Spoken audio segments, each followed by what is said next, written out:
Welcome to episode 1 on the series titled Living Fully. Before we begin, I want to pause for just a moment. Not a long pause, just enough to notice your breathing. And the space that surrounds you. The quiet that almost never gets your attention anymore. Take a moment. Because this podcast, this journey that we're about to take together, is not background noise. It's an invitation. An invitation to remember something you may have forgotten or buried over the years, or even convinced yourself that was no longer possible.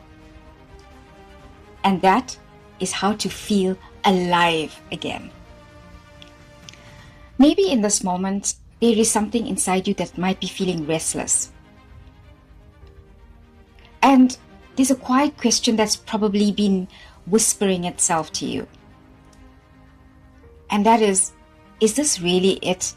Is this all life is?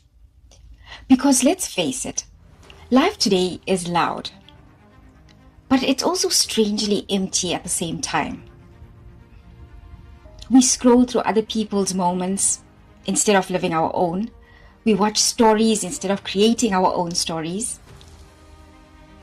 We numb the edges of our lives just enough to survive another week. And slowly, without noticing, existing replaces living. So I want to ask you a question, human to human. When was the last time you felt truly alive?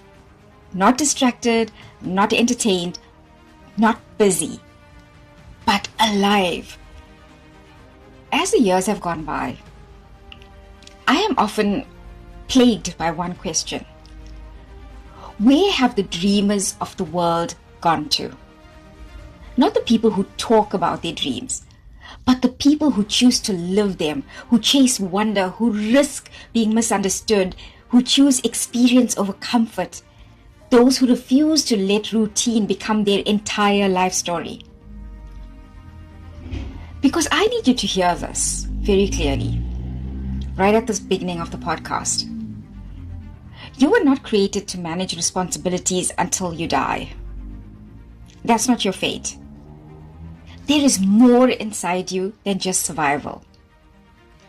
There is curiosity and beauty. There's adventure. There's love inside of you that has nowhere to go just yet. Places your soul still wants to see. And whether you believe it or not, that part of you is still alive. Maybe that's why you're still here listening to this podcast. I want to take you some time back, a few years. I was 13 years old. Obviously, at that time, there was no money or resources or any special advantages, and definitely no passport. But what I did have was a notebook and a very wild imagination that refused to be quiet. And in that notebook, I wrote my first bucket list. Not because I knew how, not because it was realistic, and certainly not because someone told me to. I wrote it because, as young as I was at the time, I truly believed that life was meant to be experienced, not just endured. I didn't know when those dreams would happen, or how they would happen, or if they would ever materialize. I just knew that if I kept moving towards life, even in tiny little steps, God would place the next break in front of me when I need it. But only if I moved first, and never before. So years passed, slowly, but impossible things began to unfold. My bucket list started to come alive. It became a compass, It guided me to so many experiences: skydiving, hot air balloon rides, parasailing over open waters, scuba diving into silent blue worlds, riding elephants beneath foreign skies, watching shooting stars on night boat cruises, and sipping tea in the mist of the Cameron Highlands. I remember the first time I was high above the ocean parasailing, wind rushing past my ears, water stretching endlessly below me. It's indescribable how fear and freedom could live in the same heartbeat, in the same moment. I remember watching the sun rise gently, as if the world itself was breathing. My bucket list took me to places, to lands where I walked barefoot along unfamiliar shorelines, dipping my feet into oceans that never knew my name, and feeling somehow that they welcomed me anyway. My travels were by myself. And listen carefully, because this matters. I never planned every moment of it. I also left space for the unknown, for survival, for surprises, for what I now understand as the flow. Because the most sacred moments of life are really scheduled in advance.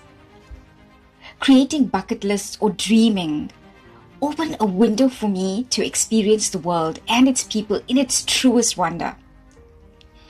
There were times when, of course, loneliness and sadness followed me very closely. You might know that feeling, the one that you don't always explain to people, but it sits quietly gnawing at you in crowded rooms. I remember during one of my trips, something unexpected happened. People I had never met before offered kindness that was so sincere and so gentle and so human that it restored something inside me I didn't even realize was breaking. I received the heartfelt experience of true human care. And in that simplicity, I understood something the world rarely teaches. Adventure is not found only in luxury. Sometimes it lives in shared meals with strangers. Sometimes it's living in simple huts on ocean cliffs. Sometimes it's in entering temples that whispering ancient prayers, or walking through forests in silence. For me, this is what felt real.